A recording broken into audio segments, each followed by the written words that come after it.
Mapagpalang araw sa inyong lahat, Sir Van. Kilalanin niyo na lamang ako sa pangalang Marky.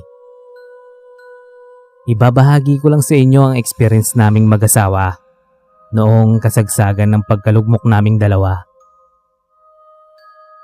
Way back 2001.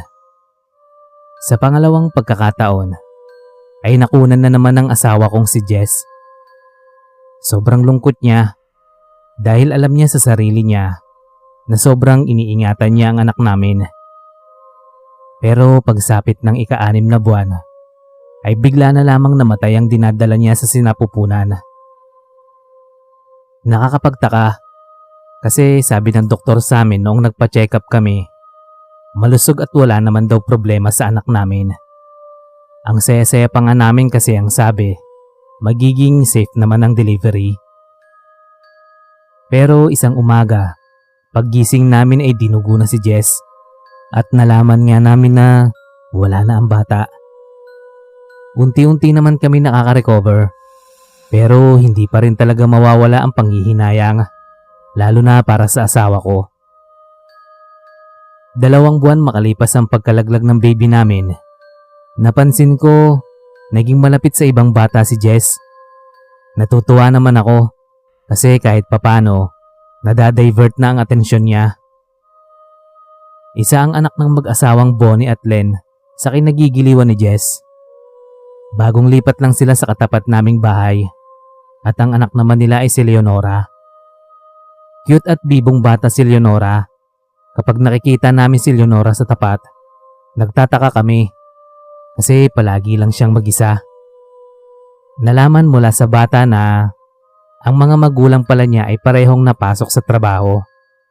Kaya nang minsang maabutan namin si Bonnie at Len sa bahay nila, kinausap sila ng asawa ko na kung pwede, hiramin namin si Leonora sa tuwing wala sila sa bahay. Nag-aalala kasi si Jess na baka kung anong mangyari sa bata dahil walang nagbabantay. Walang pag-aalinlangan na pumayag ang mga magulang ng bata. Hindi man lang sila nagtaka o naghinala kasi hindi pa naman nila kami kilala. Sa ganong setup, umaga pa lang ay pupunta na sa amin si Leonora. Uuwi lang siya kapag alas 9 ng gabi. Pero isang beses, nag-overtime pareho sa trabaho ang mga magulang niya. Kaya nagdesisyon kaming mag-asawa na sa amin na lang muna matulog si Leonora. Sa ilang araw na nandun siya sa amin, masasabi kong ayos naman siya. Magalang na bata, makulit, masiyahin. Dahil sa kanya, sumigla rin ang asawa ko. Pero noong gabing nakitulog siya sa amin, may napansin akong kakaiba sa kanya. Bukod ang kwarto ni Leonora sa kwarto naming mag-asawa, naisipan kong dalawin siya doon kasi bababa rin ako ng sala. Madadaanan ko siya. Kaso, nang sumilip ako sa kwarto ng bata, nagtaka ako kasi wala siya sa higaan niya.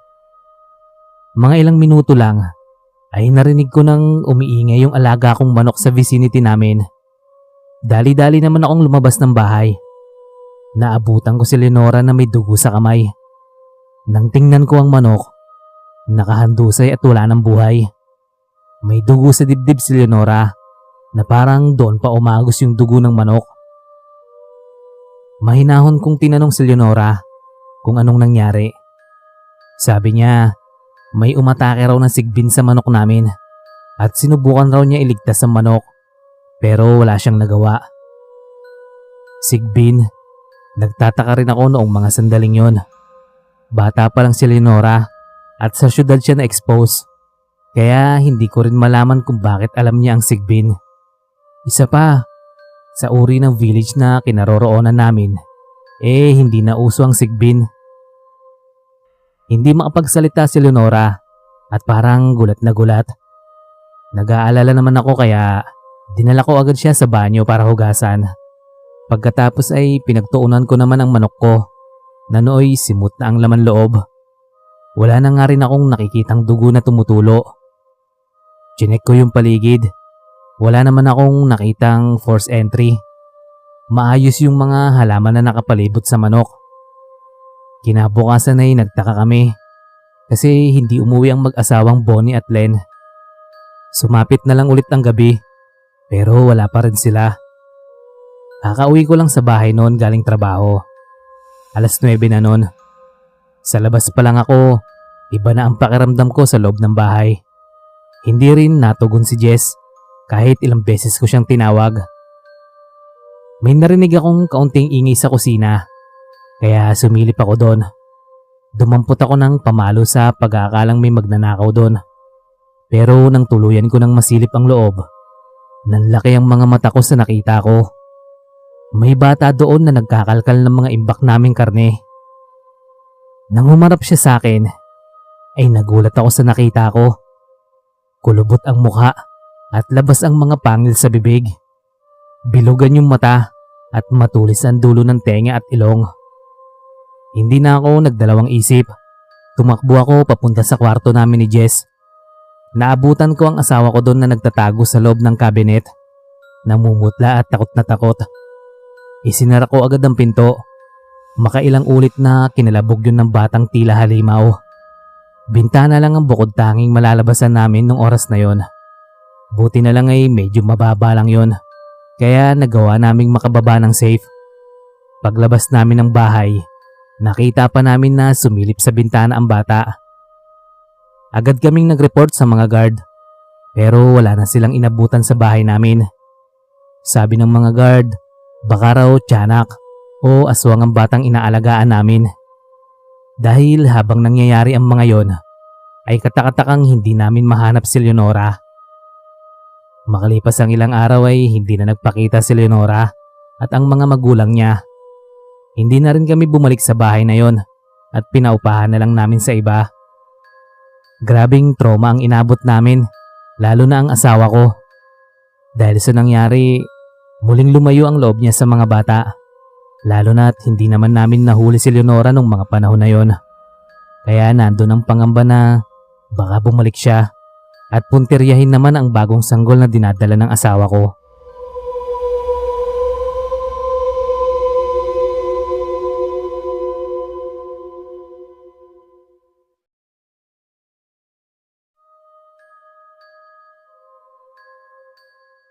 Magandang gabi, Sir Bad. Ako po si Daryl. Isishare ko lang ang paranormal experience na nangyari lang noong 2015. Nakatira pa ako noon sa Nueva Ecija, sa bahay ng tita ko.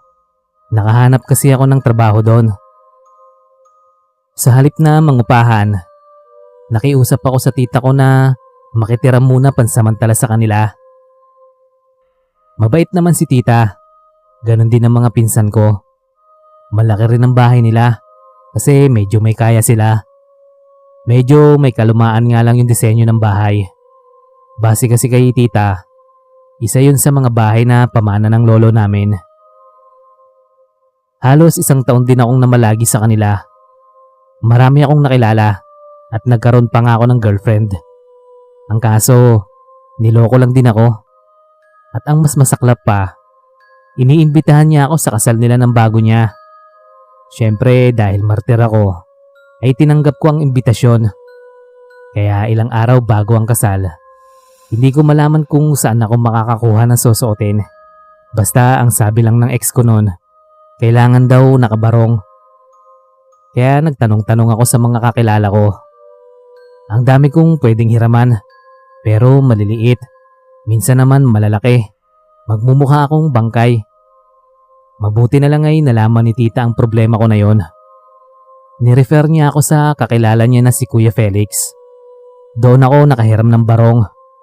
Natuwa naman ako kasi saktong-sakto sa akin yung sukat.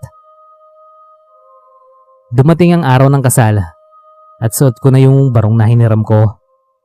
Nagulat mga tropa ko kasi umattend ako kahit ex ko yung ikakasal. Nang nasa simbahan na kami at naglalakad na yung bride papunta sa altar, nawala ang focus ko doon kasi may iba akong napansin.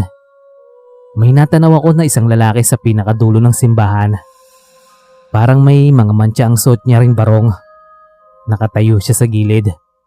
Hindi ko alam pero pakiramdam ko, hindi naman yun kasama sa kasal. Kasi kung kasama siya sa kasal, presentable dapat ang suot niya. Hanggang sa makarating na yung ex ko sa altar, nandun pa rin yung lalaki. Hindi nawawala yung tingin niya sa akin. Malayo siya kaya hindi ko gaanong maaninag ang mukha kahit maliwanag. Mga ilang sandali lang ay nakita ko na siyang naglakad paalis. Kasunod nun ay may narinig akong bumulong sa akin na boses lalaki.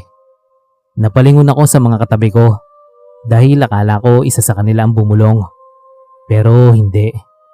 Puro babae ang katabi ko nung oras na yon. Nanayo agad ang balahibo ko at napadasal na lang ako sa isip ko.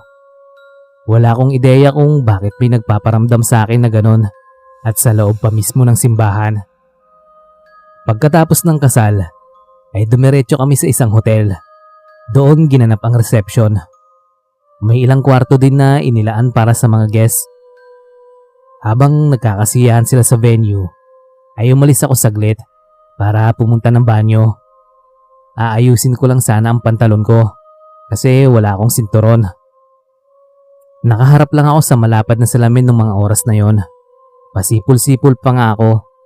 Pero pag-angat ko ng tingin sa salamin, may nasipat ako sa cubicle na may tao sa loob. Akala ko noon may gumagamit lang talaga doon.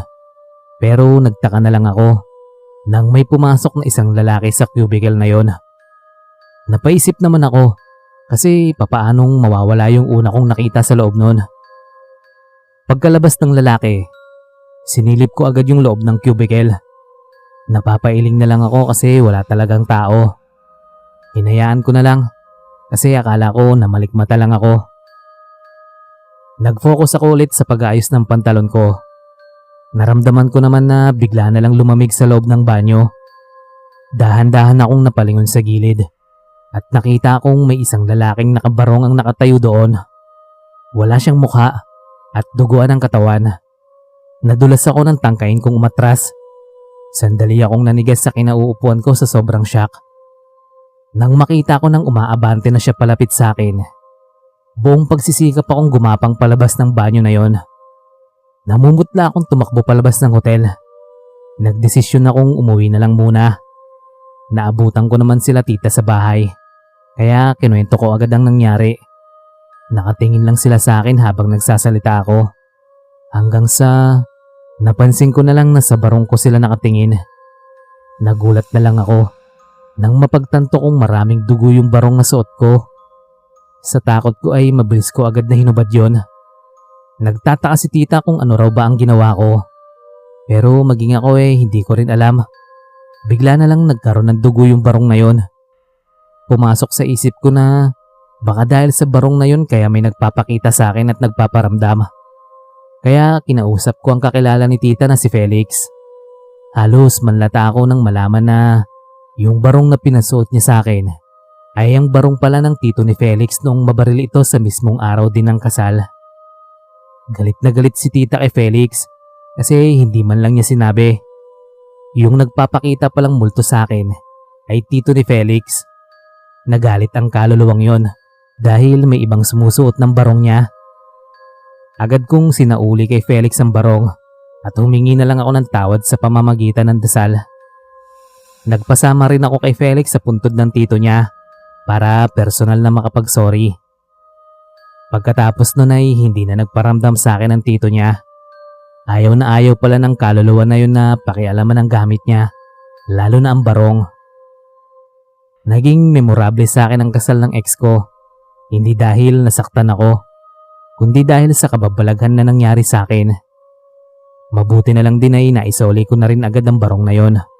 Kasi kung hindi, baka matulad daw ako sa tatay naman ni Felix na muntikan ng mabaril sa simbahan. Dahil yun sa paghiram din nito ng barong ng taong napatay din sa parehong simbahan.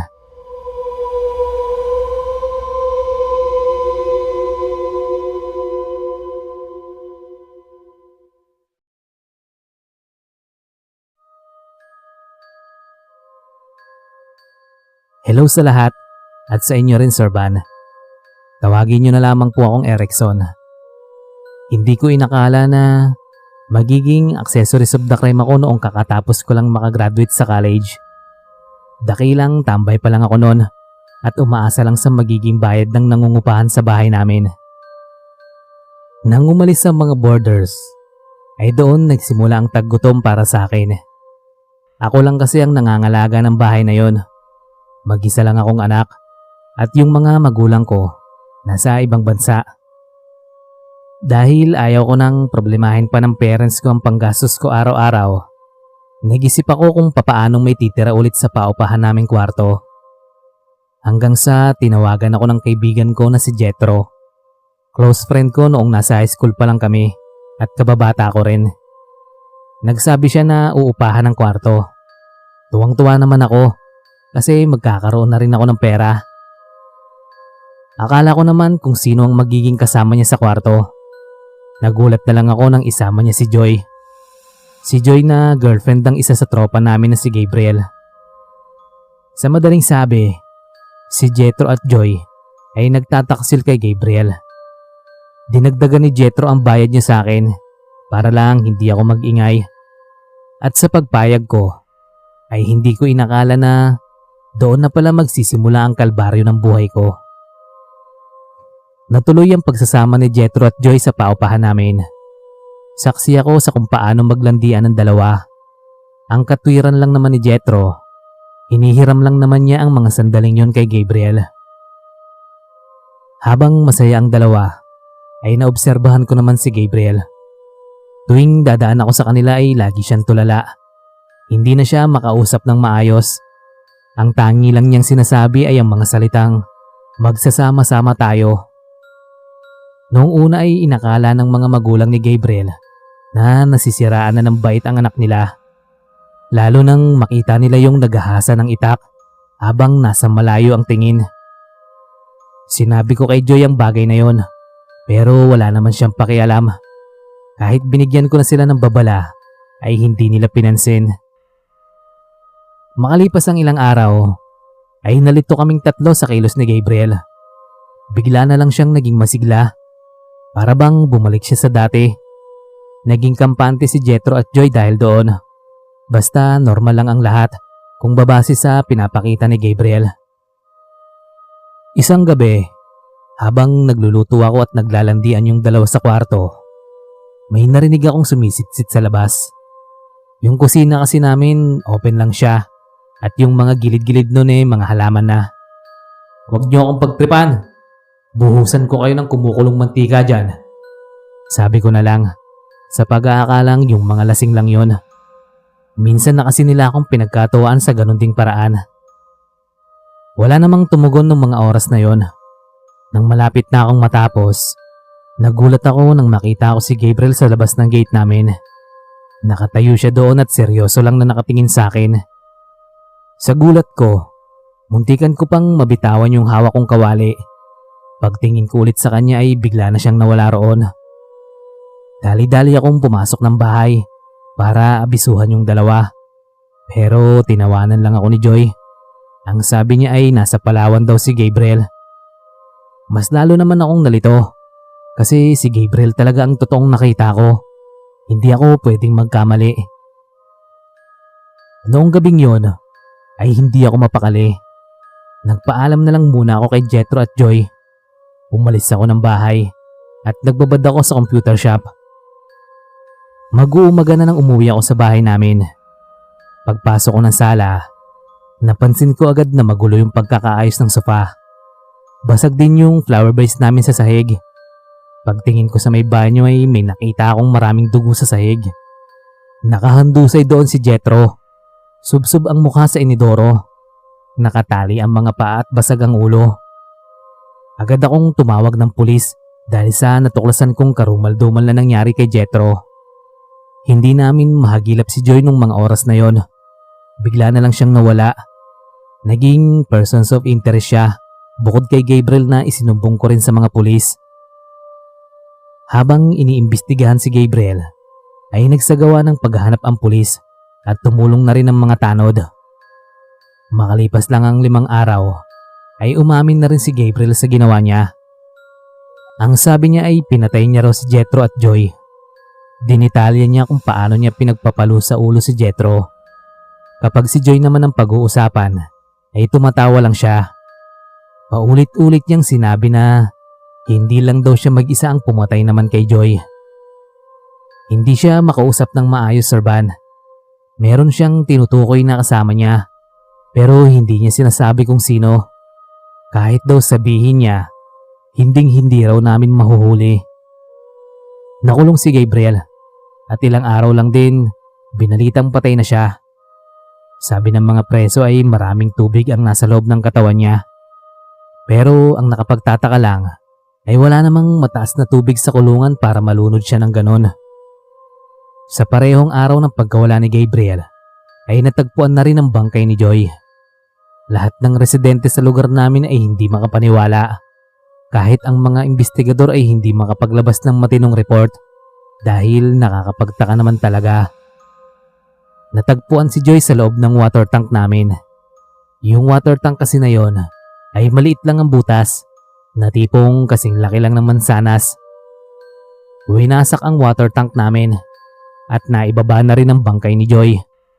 Ang mas nakapagpagulo ng utak ng karamihan ay ang mga simbolo na nakatatak sa buong katawan ni Joy. Para bang inukit sa katawan niya ang mga kakaibang letra.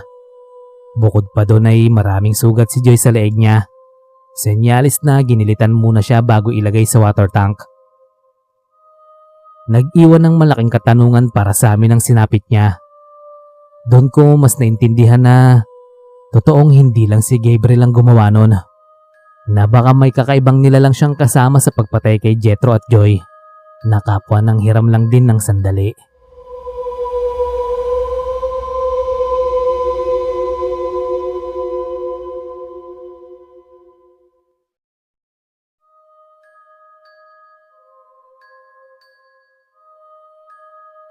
Hello po sa inyo, Sir Van.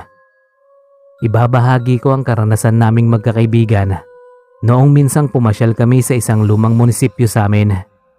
Ako po si Andrew. Bata pa lang ako ay madalas na akong pumunta sa tapat ng munisipyo kasama ang mga kababata ko. Malawak kasi ang paligid ng munisipyo at ang ganda pa.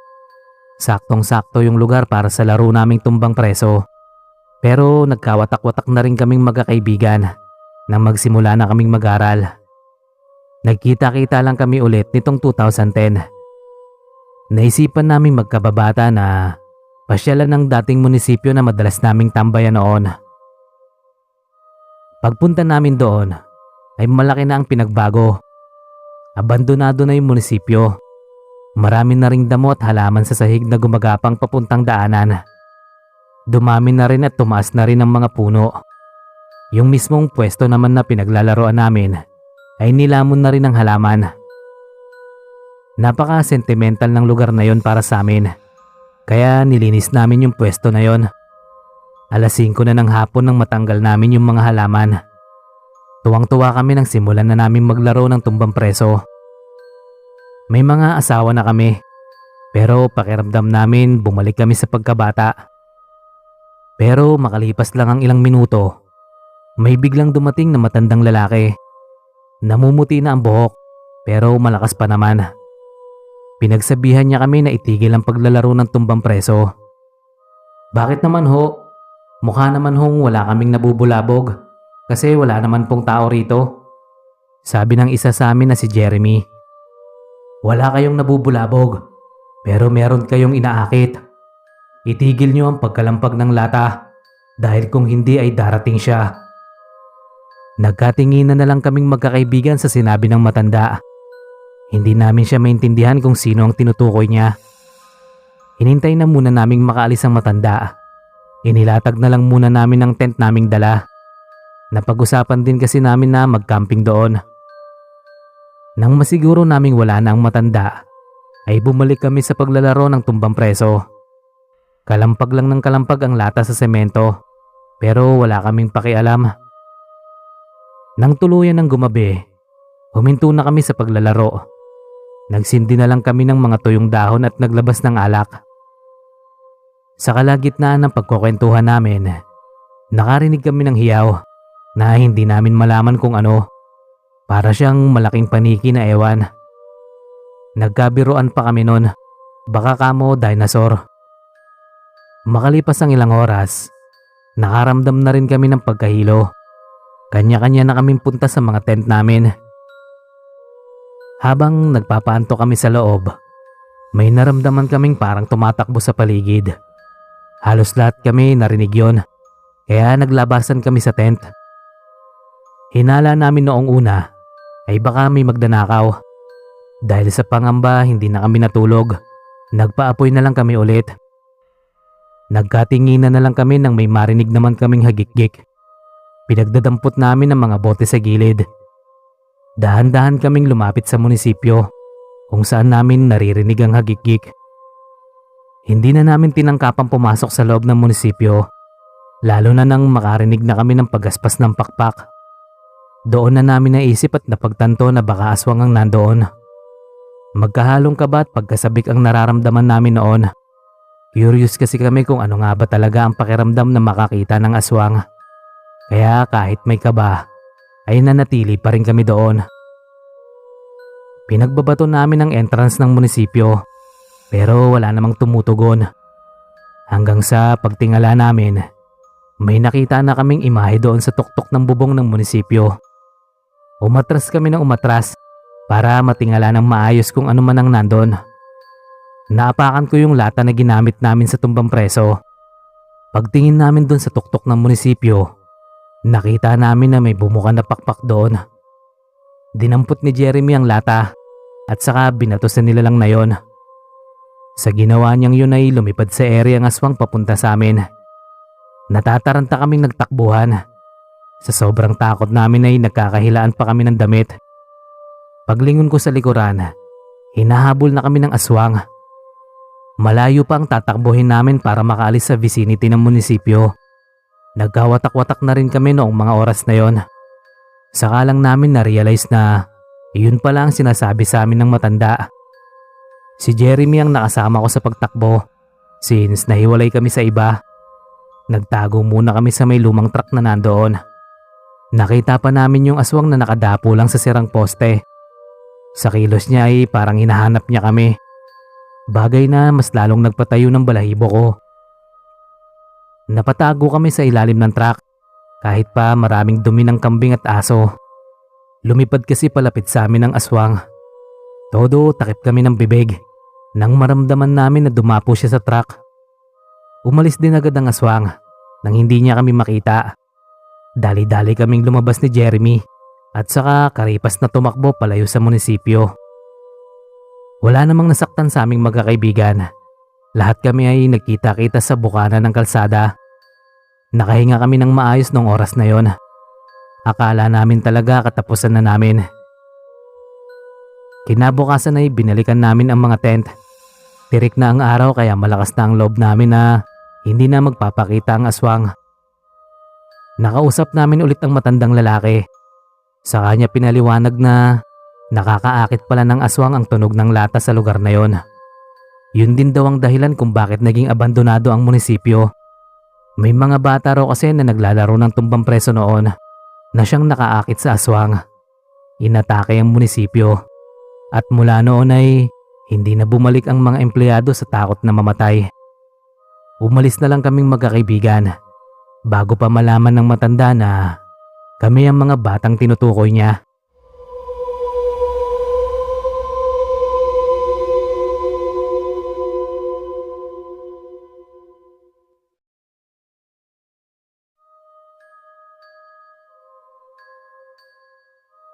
Magandang gabi po sa inyo, Sir Van.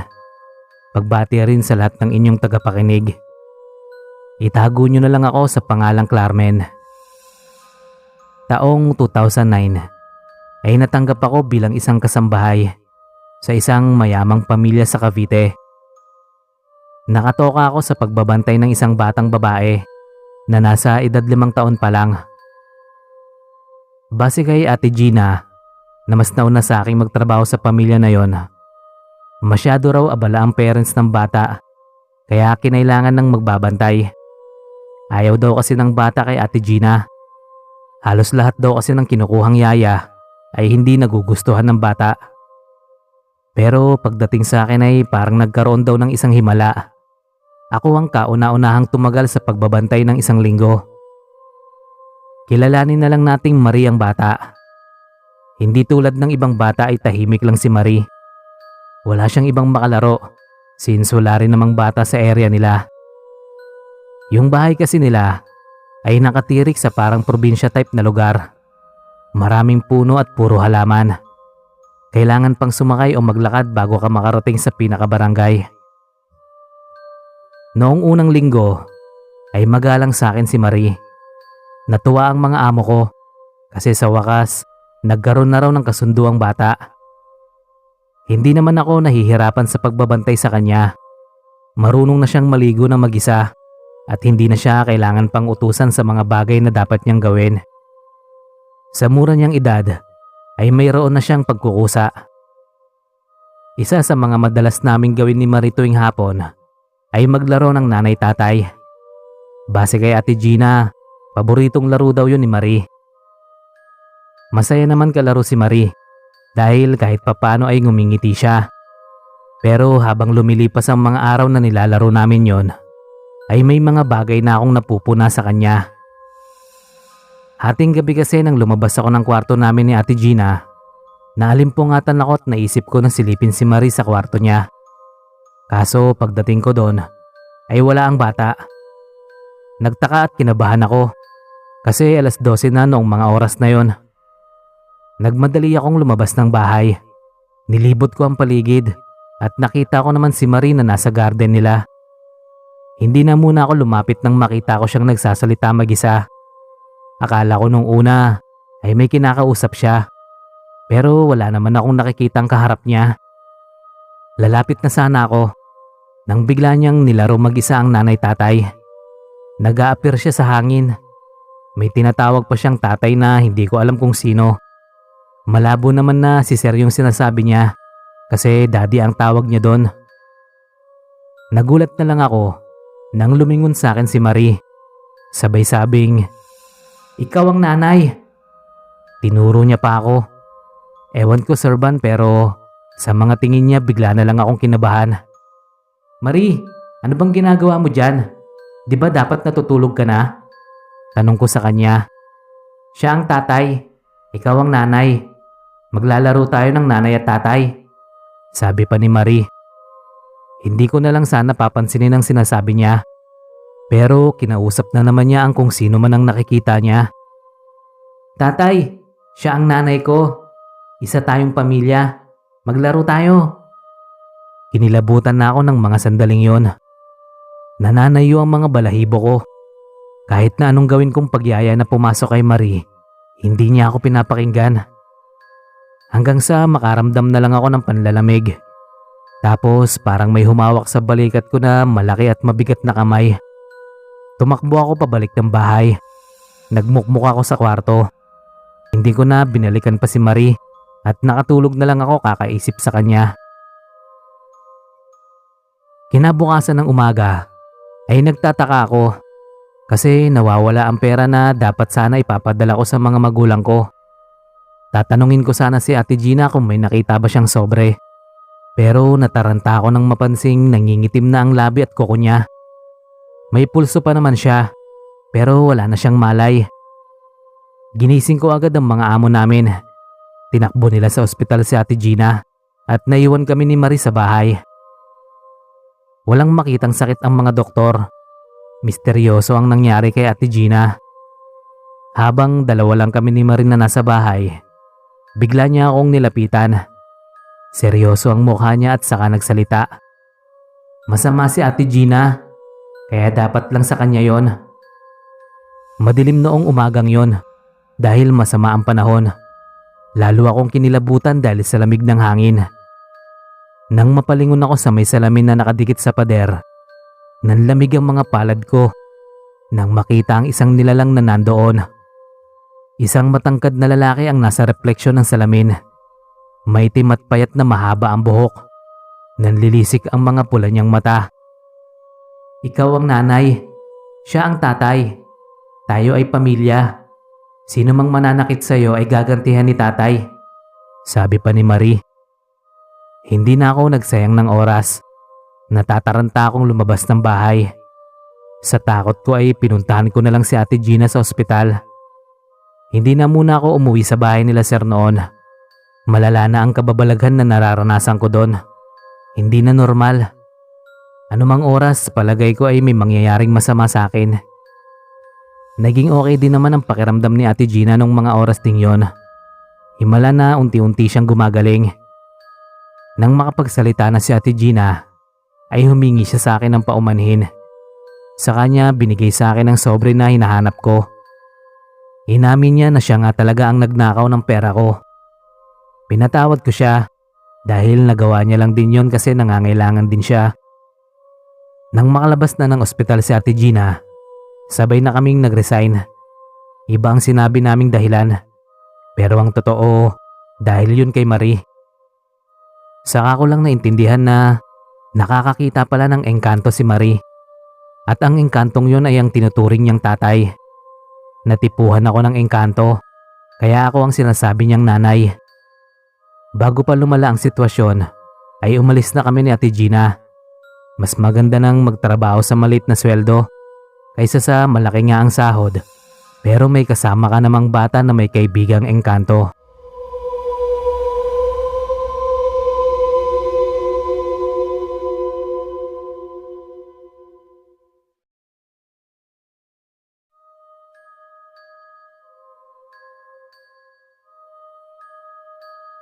Magandang gabi, Sir Van. Tawagin niyo na lang akong Nico. Nangyari po ang karanasan ko noong 7 taong gulang pa lang ako. Bata pa lang ako noon, pero nawasak agad ang kamusmusan ko. Naalala ko pa noong lumipat kami sa isang barangay sa Cebu noon. Dahil nga bago pa lang kami doon, ay hindi ko alam kung paano ako magkakaroon ng kaibigan. Marami namang bata sa barangay namin na yon.